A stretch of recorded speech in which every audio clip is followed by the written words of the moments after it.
It's a full-blown political fight over Facebook. An international publications article alleging Facebook India policy head's bias towards the BJP has escalated into a war of words between the ruling party and the opposition. The BJP calls it an assault on free speech. The opposition is accusing the ruling party of weakening social media.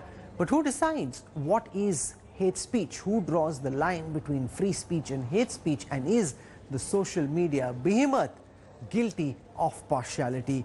We'll deep dive into this very tricky maze on the Newstrack tonight. But before that, here is our lead story.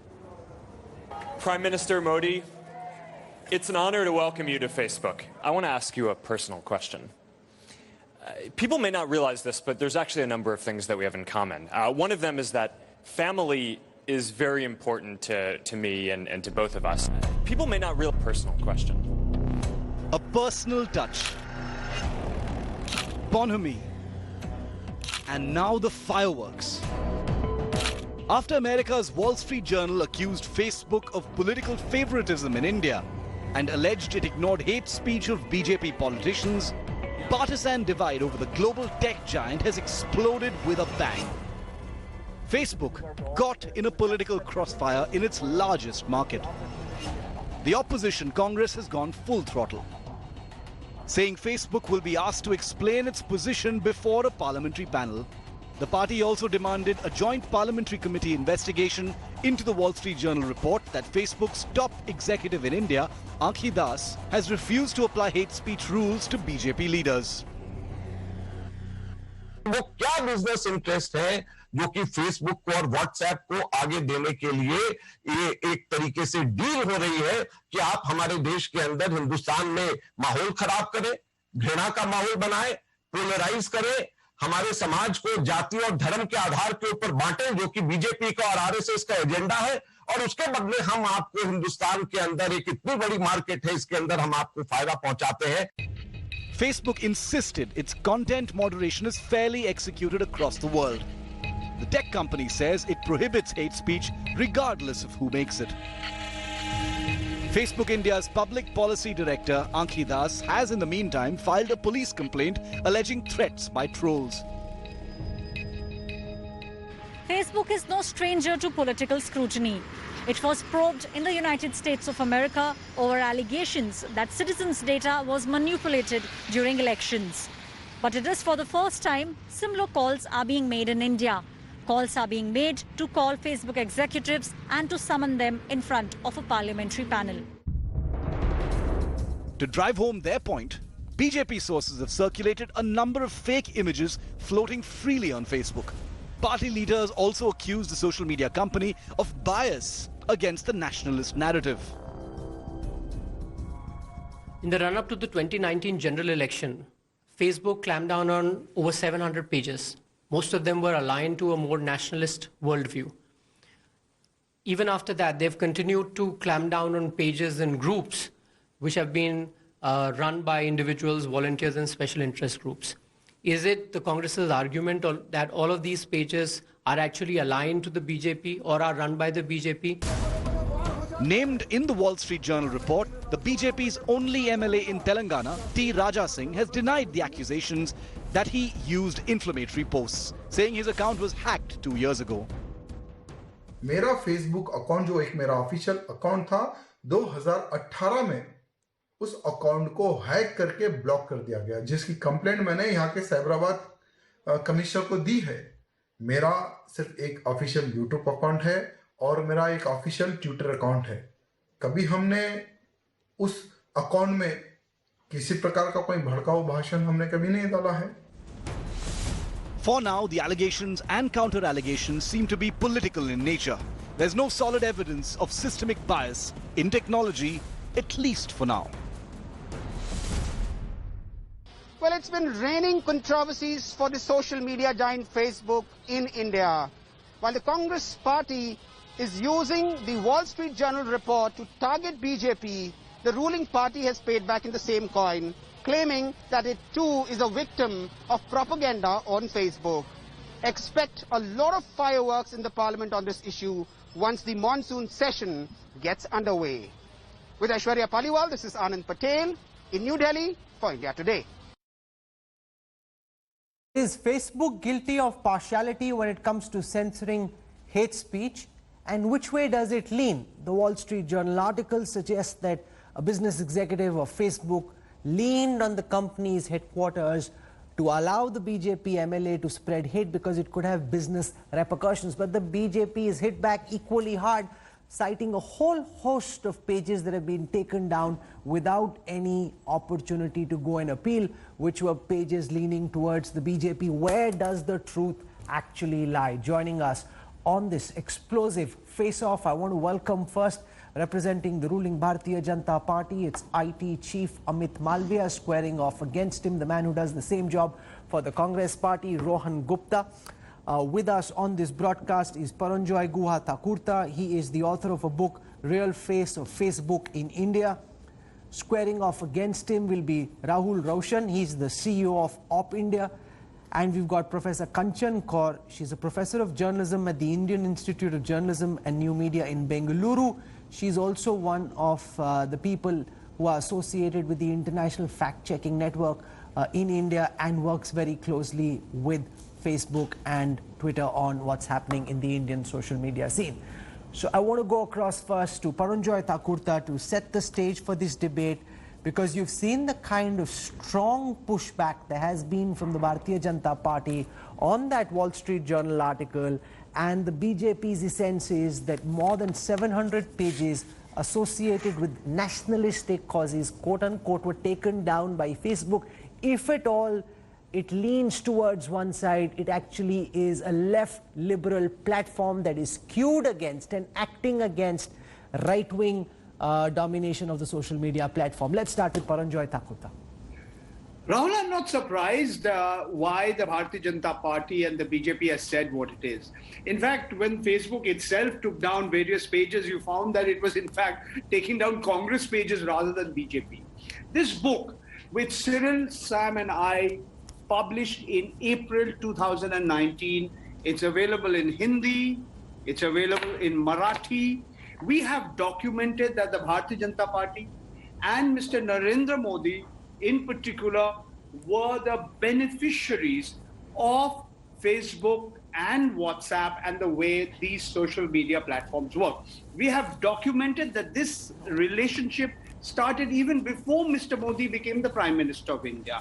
In fact, it happened when he was the Chief Minister. It's not surprising that the BJP... No, but that's also because Narendra Modi was amongst the first people who understood the value of Facebook and Twitter and social media, and was therefore much quicker than Rohan Gupta's party, which is now trying to catch up. Yes, Paranjoy. Let me finish.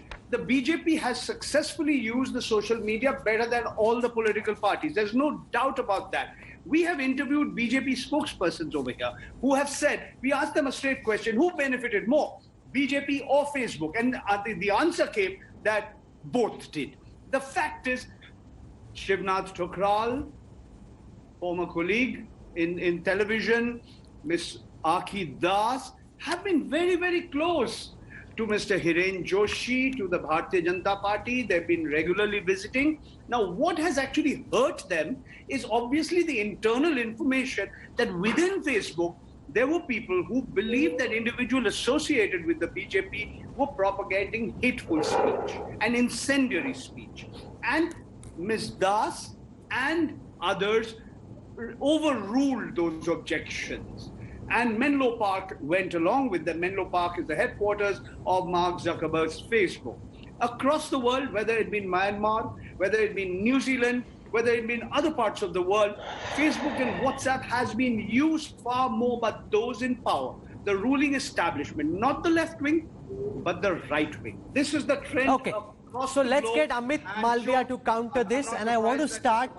By the way, I wanted to speak to Mr. Malviya about this. He didn't want to talk to me before the book was published. Okay, so we'll deal with that, Paranjoy, in just a moment. Amit Malviya, here is the charge that we are dealing with at this moment, that earlier this year, in about March, it was found that P. Raja Singh, who's a BJP MLA, had put out a post against Rohingya Muslims, calling them traitors and asking for mosques to be brought down.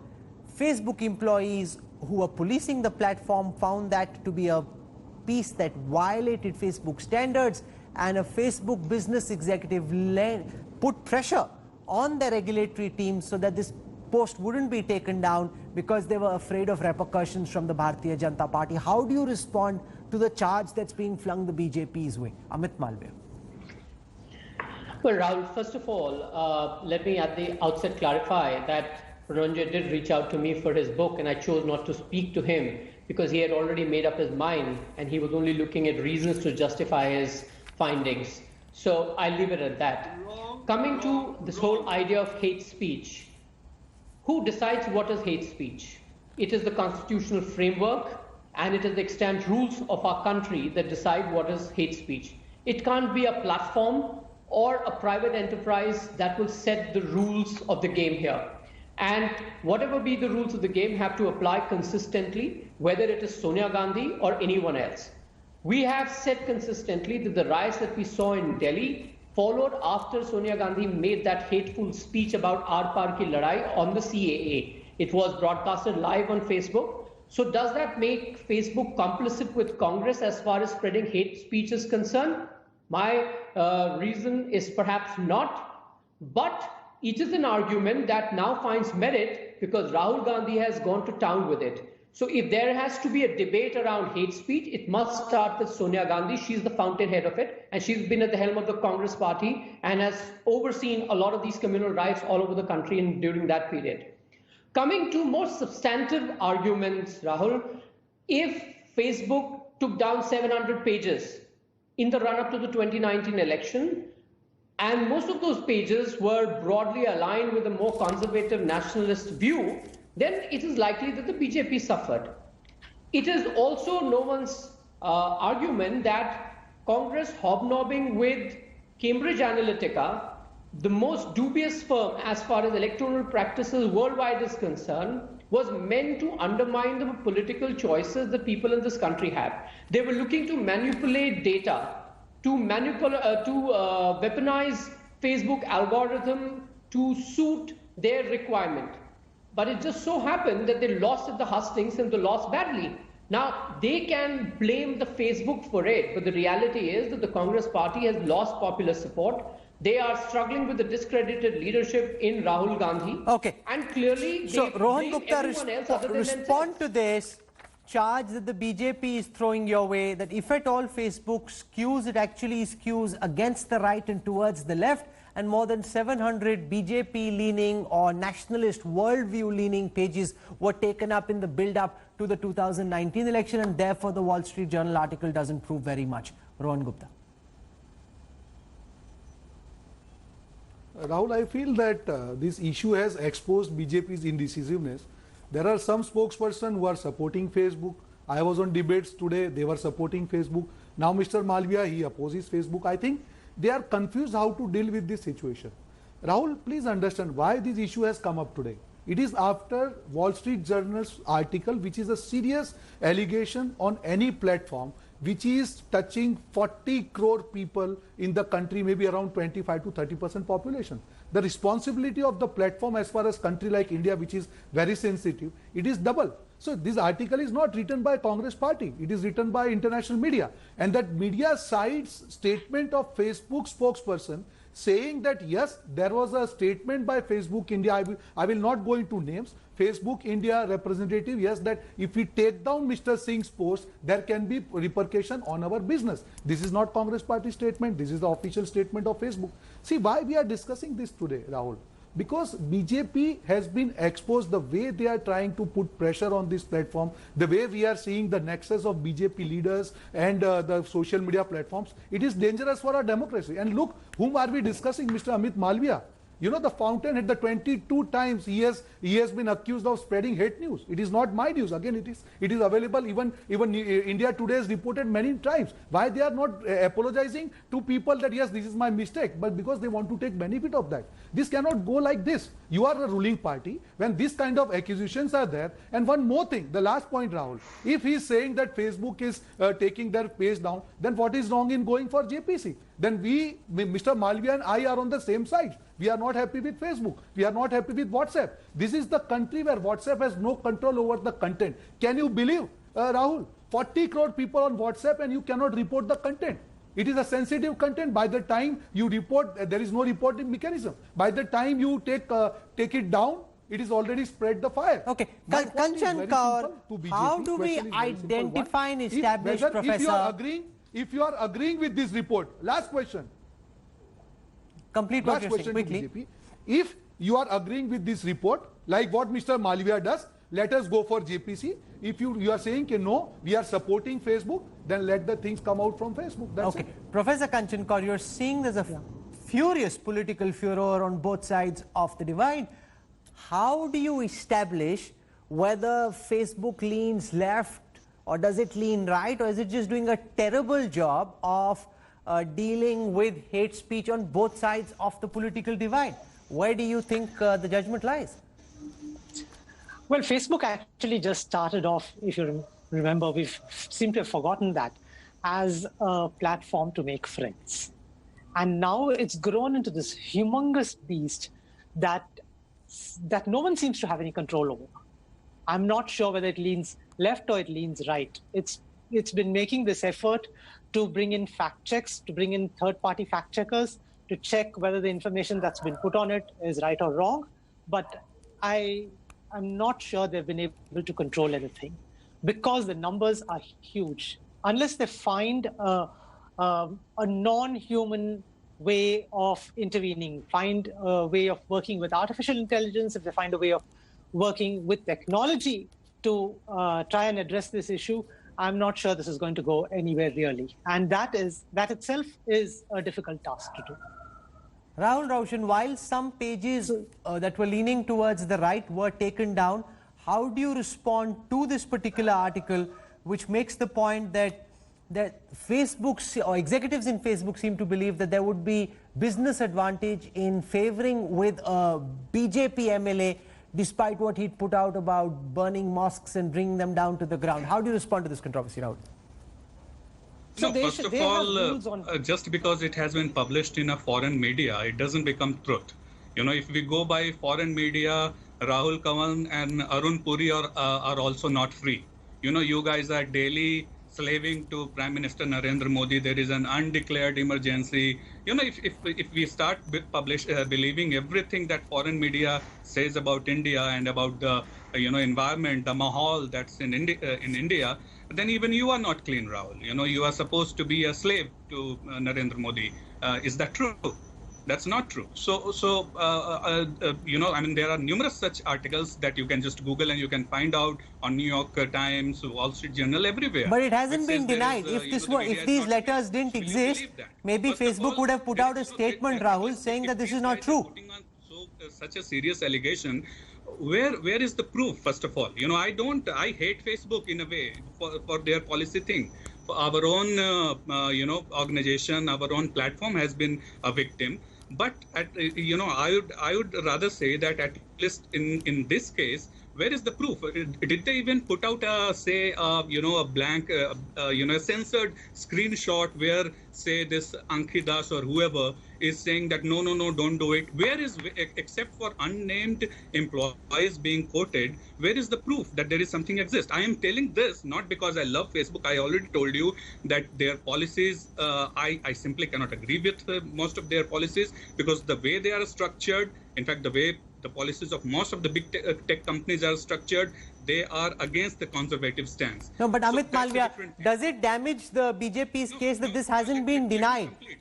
Okay, let Rahul complete. Go on. I'm not here to defend Facebook, but my personal interaction, even with Ankhi or Pranjay talked about Shivnath, I have sent them mails. They have ignored. I feel like insulted with them. If they are pro BJP, and if they are giving no value, lending no ear to conservative voices, then what kind of pro-BJP people they were? I fail to understand. Now, Rohan Gupta, just because Ankhi Das, the lady who's at the center of this controversy, has a sister who's been with the ABVP, how does that establish her own political leanings? That's a bit bizarre. Your brother, your child, your parents could have any political view. Doesn't necessarily reflect. I'm sure there are people in your family who like Prime Minister Modi and the BJP. See, Rahul, that's what I said. When I started my statement, I was very clear. The story yesterday was in Wall Street Journal and it quoted the Facebook statement. It is not the statement by international media as one of the panelists saying. It is quoting Facebook statement. Yes, Facebook India expressed the views that if we take down this post, there can be repercussion. Mr. Singh, if you see he's still there on Facebook. It's not that he's not there. If you see his post, and after this report came, some of the posts are taken down. So why, if the policy is violated, then Facebook should not see who the person is, whether he's BJP, Congress, anybody it is. Then and then there is a respect for the Facebook. Then and then there is faith on Facebook. When this kind of instances come out, obviously the faith of people, it gets shaken up from the platforms like Facebook and WhatsApp. And more dangerous point I'm trying to mention here again and again. WhatsApp, there is no mechanism to report the fake news or the hate speech. You know that 40 crore people are there on WhatsApp. Even a small communal message, it just ignites. We have seen a lot of instances in India. You know, Amit Malviya, there are countries. I want you to respond to the fact that Facebook hasn't officially denied small example. Rohan, you need to give short answers. One second. You can't speak for so long. You need to give short answers. Let's keep this pacey and quick, please.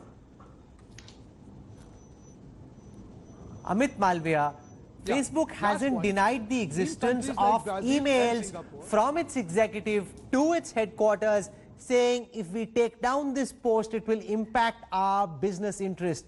Is there not an inherent contradiction with having somebody in charge of liaisoning with the government who's also responding on a regulatory matter? It almost seems like a conflict of interest.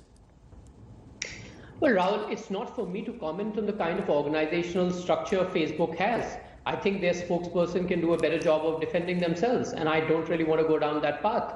As far as their own business interests are concerned, they know how to manage it. As far as we are concerned as government and as political party, we know where to draw the lines. The government is going to do what is in the best interest of the people in terms of data privacy. As party, we will continue to use Facebook and any other platform to communicate to the electorate about the good work and the policies that we are furthering. That's where it stands. People who crib about these platforms or try and suggest how companies should run their businesses are ones who are basically losers, like the Congress party spokesperson has been repeatedly saying. If he knows how to run tech companies better than tech companies themselves, then he's probably in the wrong place. He should perhaps resign and go and seek a job with Facebook because he has ideas that will help Facebook or WhatsApp run their businesses better. Don't advise Mr. I'm not in Malviya. that business. But I am very clear.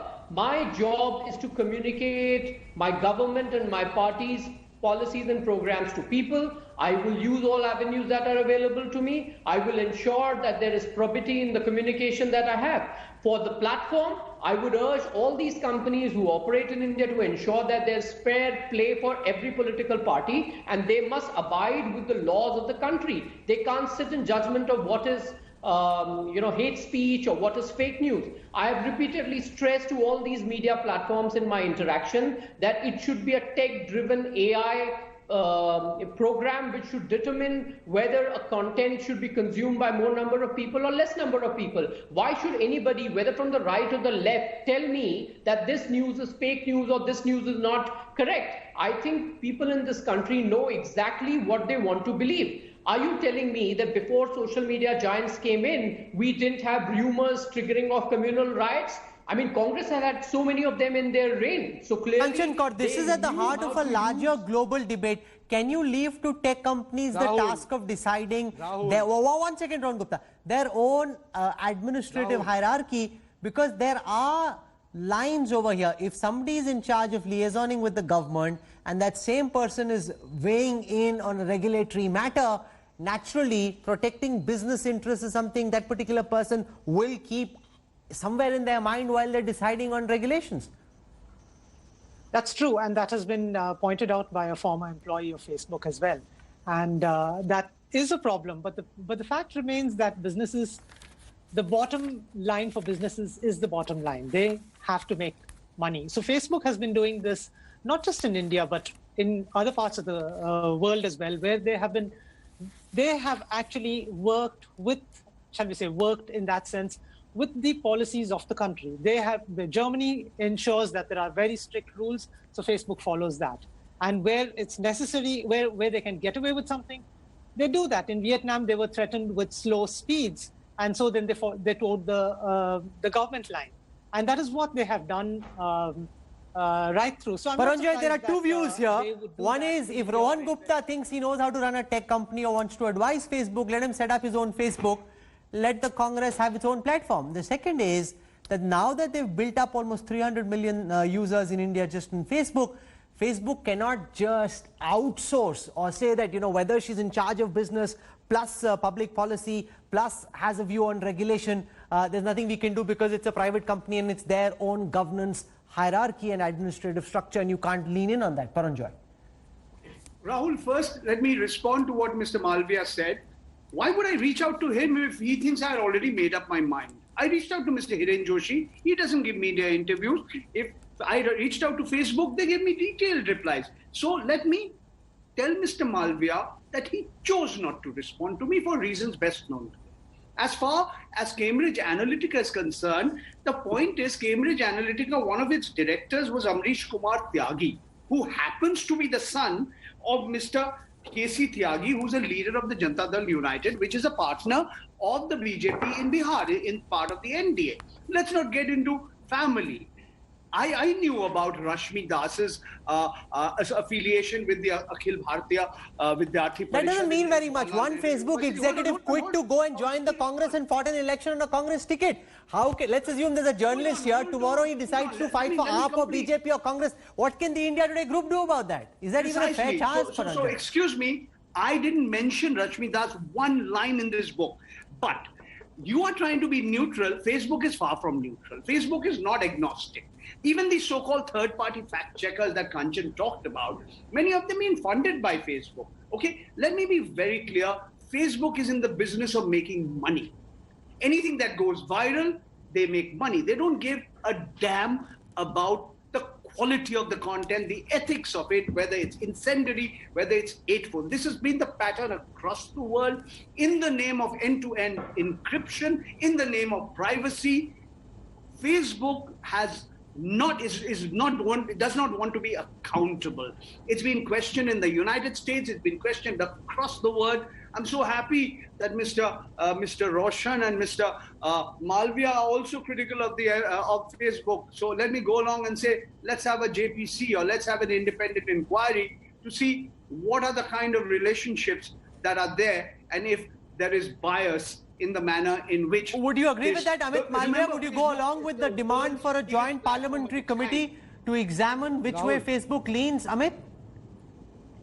Look, Rahul, it is not for me to opine on whether there should be a JPC or a parliamentary committee that should review it. It's for those who are part of these committees, the elected representatives, they have to decide this. So let me not overstep at this point in time. Okay. However, I want to make two quick points, Rahul. One, that the accountability that we demand of Facebook should also be in line with what they come as in terms of their proposition. If they are a technology platform, they have to be viewed differently. If they claim to be publishers, they have to be viewed differently. Now, that is something that we will be sort of keen to see how it evolves. It is a debate that is going around the world. That is point number one. Point number two, I just heard somebody talk about funding. I also know for a fact that Facebook funds a lot of projects in our country, including media houses and new age media. Now, if we are going to go down that path, and if all of it is going to be as part of investigations, then we are saying that governments of the day or agencies can actually jeopardize free market and businesses. Now, we don't want to do that. I don't know why the Congress sitting in the opposition and people like Mr. Guha want to do that. Perhaps they're feeling left out because so far they were the dominant forces and now they are left to fend for themselves and they are really not very happy about it. Can I just point out to our viewers what's happening internationally, because it's not just in India, and I want us guests to stay on as I bring you this report about how Facebook has been facing flack globally over its policy regarding hate speech. Major brands have started pulling the plug on advertisements over alleged misinformation on the platform. How does Facebook plan to deal with malcontent? Ankit Kumar gets you these details. I worry about a world where when you go from violent groups to hate speech in a hurry... That's not too long ago. Facebook CEO Mark Zuckerberg grilled by US lawmakers over free speech versus hate speech. I worry about a world where when you go from violent groups to hate speech in a hurry, in one of your responses to one of the opening questions, you may decide, or Facebook may decide, it needs to police a whole bunch of speech. And the Facebook founder also confronted this sharp question. Can you define hate speech? Senator, I think that this is a really hard question. And I think it's one of the reasons why we struggle with it. There are certain definitions that we have around calling for violence or let's just agree on that.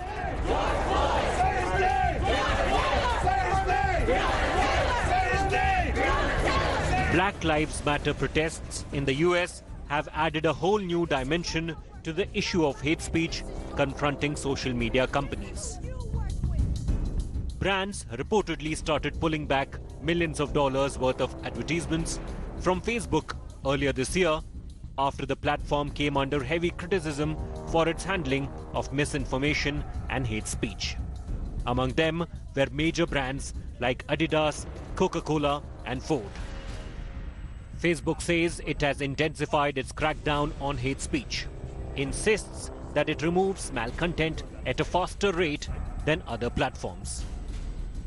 That I don't know if you saw that showed that Facebook acts faster and removes a greater percentage of the hate speech on our services than other major internet platforms, including YouTube and Twitter. We're able to identify almost 90% of the hate speech that we remove before anyone even has to report it to us. We've also set the standard in our industry by publishing regular transparency reports so people can continue to hold us accountable for our progress. Facebook has also created an independent oversight board to moderate content. Its members are independent global experts empowered to take content-related decisions. Last week, Facebook also issued a statement on its new policy. Facebook says it's using artificial intelligence and automation and ranking prioritization of the most harmful content in order to make the platform safer and better. Other platforms such as Twitter and Google rely on community reporting for moderation of content. Twitter recently flagged tweets of US President Trump but did not delete them. This form of content regulation might be more effective with high-profile handles, but it leaves space far too large for unregulated hate content and misinformation which remains unreported. In general, the jury is still out if the measures that social media companies have put in place are enough to tackle the fast spread of the online ailment. In New Delhi, this is Ankit Kumar for India Today. Since there is so much scrutiny on Facebook, let's just take a moment to look at what Facebook actually does against what it considers hate speech. We went through their regulatory filings, put out every quarter to give you a sense of how much action is taken against hate speech, and then we look at whether that's enough or not. So let me show that on our screen right now. I'll show you first how Facebook claims the amount of content being censored because of hate speech is actually going up. So from January to March 2018, there was about 2.5 million posts in that quarter that were either removed or flagged.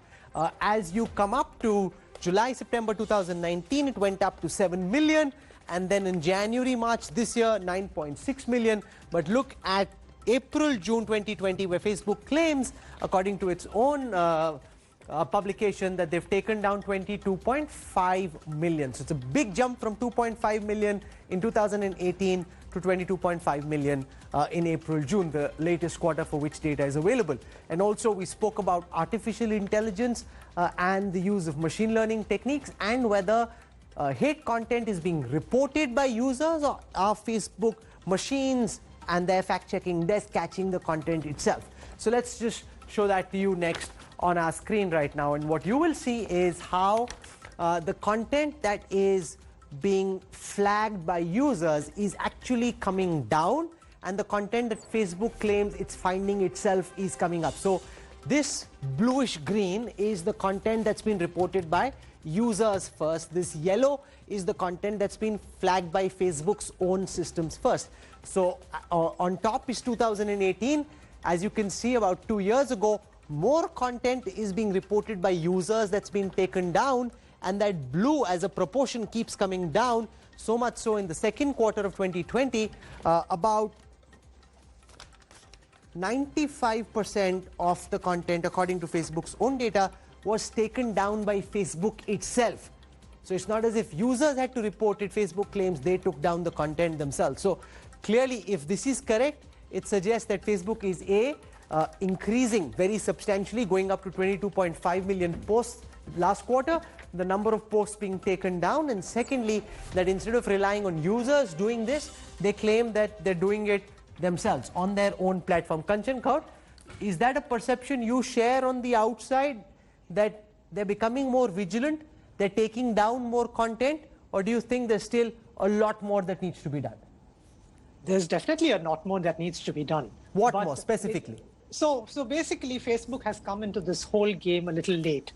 They've woken up a little late to the fact that their posts are creating trouble. But before I go into whether there is a lot more to be done, what we seem to be forgetting here is that Facebook is a platform.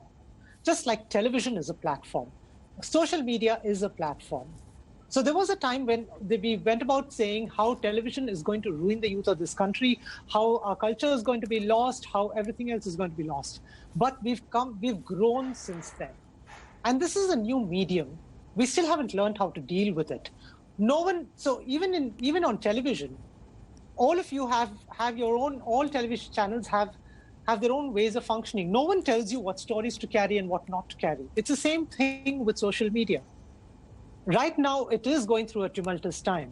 And more than anything else, it's a reflection of what's happening in the society. So once that settles down is when you're going to see probably some quiet. But what does Facebook need to do? It needs to flag a lot more content. It needs to clarify their policies, because their policies are a little muddied.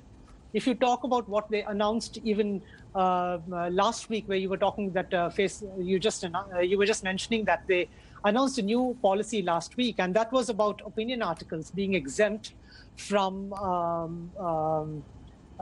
being flagged down. But they said that opinion articles that are based on wrong information will be flagged. Now, so all of this is something that they will evolve as they go along. But they have to bring clarity to their policies. Rahul Roshan, your suggestions as we conclude on what more needs to be done, hate content, whether it's from the left or the right, or factually incorrect content, for it to be taken down. What are your suggestions? Rahul Roshan. Well, so the real problem here is how do you define hate content? That's the problem. If I say that Islam has got no culture, if I say that, there is no culture in Quran, this is, I'm damn sure you would be thinking that, oh, this comes under hate speech. But this is something Javed Akhtar had said. So, there could be so much of context. There could be so much of, difference of opinions. That how do we define hate speech? First, Paranjoy, final words. How do you define what hate speech is?